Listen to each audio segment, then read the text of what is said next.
آج ہم آپ کے لیے ایک دلچسپ ناول لے کر آئے ہیں جس کا نام ہے تیرے سنگ چلیں گے ہر دم، اور اس کو تخلیق کیا ہے اردو ادب کی مایہ ناز رائٹر مونا رضوان نے۔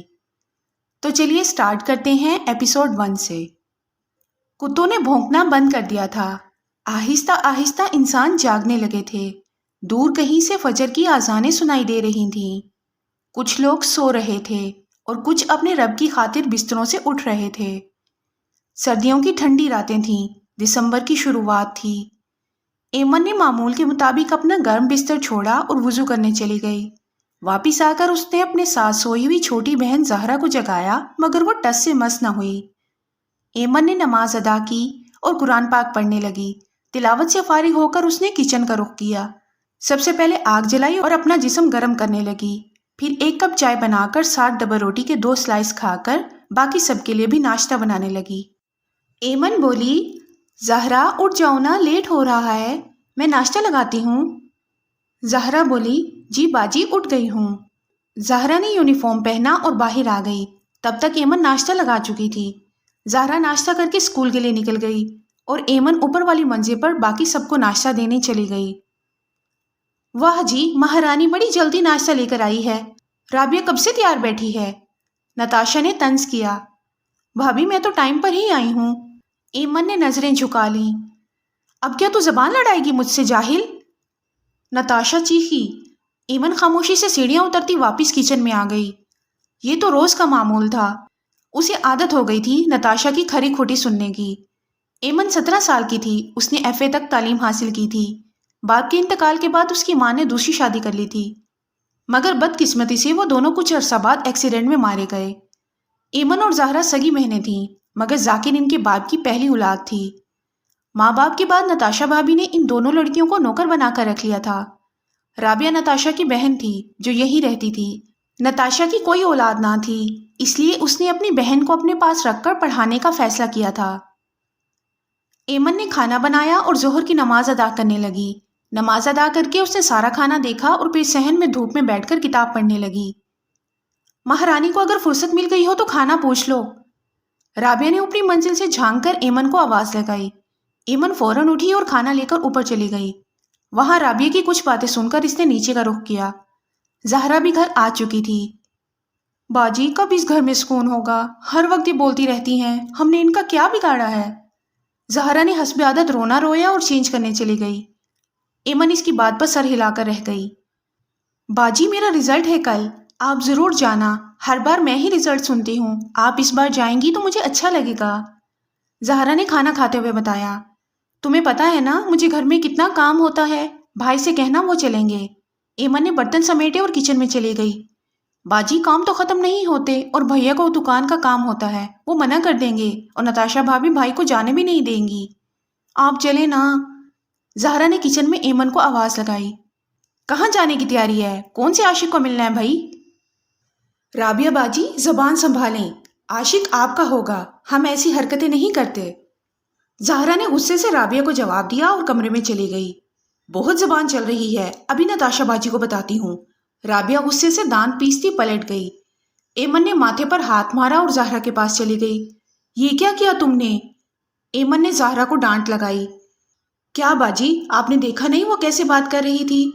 زہرا نے منہ پھلا کر کہا۔ چندا تمہیں پتا ہے نا وہ بہانہ ڈھونڈتی ہے ہمیں بے عزت کرنے کا۔ ایمن نے اس کے چہرے کو ہاتھوں کے پیالے میں لیا۔ باجی چھوڑیں سب کچھ، آپ بتائیں کل چلیں گی نا؟ زہرا نے بہن کے گرد بازو گھمائے۔ ٹھیک ہے چلوں گی، خوش؟ ایمن نے کچھ سوچ کر جواب دیا۔ بہت خوش میری پیاری باجی۔ زہرا نے خوش ہو کر ایمن کا گال چوما۔ چل مسکے نہ لگا اب، اور وہ دونوں ہنس پڑی۔ ارے میں آؤں گی نا، بس تم تیار رہنا، میں اسکول کی گیٹ پر کھڑی ہوں گی۔ رابعہ موبائل پر سرگوشی میں کسی سے بات کر رہی تھی۔ ارے بس نا، اب باجی آ جائیں گی، کل مل کر ہی سب کرنا۔ Okay okay bye. کال کاٹ کر جیسے ہی وہ مڑی سامنے زہرا کو دیکھ کر چونکی۔ کیا ہے یہاں کیوں کھڑی ہو؟ رابعہ نے اپنی بوکھلاہٹ چھپائی۔ کچھ نہیں، بس چائے دینے آئی تھی، زہرا نے کہا اور واپس مڑ گئی۔ رابعہ نے گہرا سانس لیا اور کمرے میں چلی گئی۔ باجی یہ رابعہ کے پاس موبائل ہے۔ زہرا نے ایمن کو ساری بات بتائی جو وہ رابعہ کی سن کر آئی تھی۔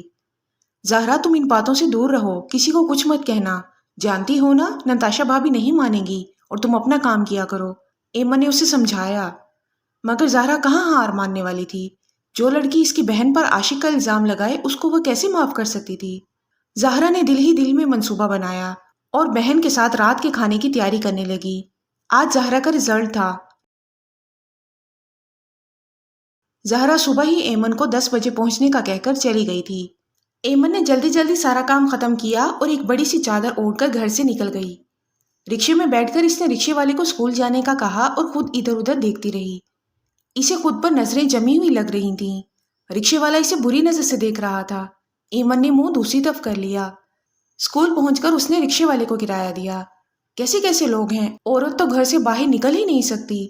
ایمن بڑبڑاتی ہوئی اندر بڑھ گئی۔ زہرا اسی کے انتظار میں تھی۔ اس کے آتے ہی وہ دونوں جلدی سے اندر چلی گئیں۔ ہمیشہ کی طرح زہرا نے آج بھی کلاس میں اول درجہ حاصل کیا تھا۔ ایمن نے زہرا کو گلے سے لگا لیا۔ ایوارڈ لے کر وہ دونوں باہر آ گئیں۔ چلیں اب؟ ایمن نے زہرا سے پوچھا۔ نہیں باجی، میں تو دوستوں کے ساتھ باتیں کروں گی کیونکہ آج لاسٹ ڈے ہے ہمارا، زہرا نے اچھلتے ہوئے کہا۔ اچھا ٹھیک ہے، میں چلتی ہوں، گھر میں کام ہے بہت۔ ایمن نے اپنی چادر ٹھیک کی۔ ہیلو، کیا حال ہے زہرا؟ ایک نوجوان نے زہرا کو پکارا۔ ایمن نے رک کر اس کا جائزہ لیا۔ میں ٹھیک ہوں، آپ سنائیں؟ زہرا نے خوش دلی سے کہا۔ یہ آپ کی بہن ہے؟ اس لڑکے نے پوچھا۔ جی سر، میری بہن ہے یہ ایمن۔ زہرا نے ایمن کا تعارف کروایا۔ او ہیلو، میں جبار، زہرا کا ٹیچر۔ جبار نے ہاتھ بڑھا کر اپنا تعارف کیا۔ السلام علیکم۔ ایمن نے ہاتھ بڑھانے کے بجائے سلام کیا اور آگے نکل گئی۔ جبار شانے اچکا کر اندر بیٹھ گیا۔ ایمن کو کوئی رکشہ نہیں ملا تھا، اس لیے وہ پیدل ہی جا رہی تھی، مگر گھر ابھی کافی دور تھا اور آج سردی بھی کچھ زیادہ تھی۔ ایمن چلتے چلتے تھک گئی۔ وہ پاس پڑے ایک پتھر پر بیٹھ گئی۔ دور دور تک کوئی انسان وہاں موجود نہ تھا۔ ایک سرد ہوا کے جھونکے نے اس کے چہرے کو چھوا اور ایمن کے اندر ایک خوف آ کر چلا گیا۔ ایمن جلدی سے اٹھی اور جلدی جلدی گھر کی طرف چل دی۔ تو یہ تھی آج کی ایپیسوڈ۔ امید ہے آپ کو پسند آئی ہوگی۔ ویڈیو کو لائک کریں اور چینل کو سبسکرائب کریں۔ مزید کہانی جاننے کے لیے جڑے رہیے ہمارے چینل کے ساتھ۔ ملتے ہیں اگلی ویڈیو میں، تب تک کے لیے اللہ حافظ۔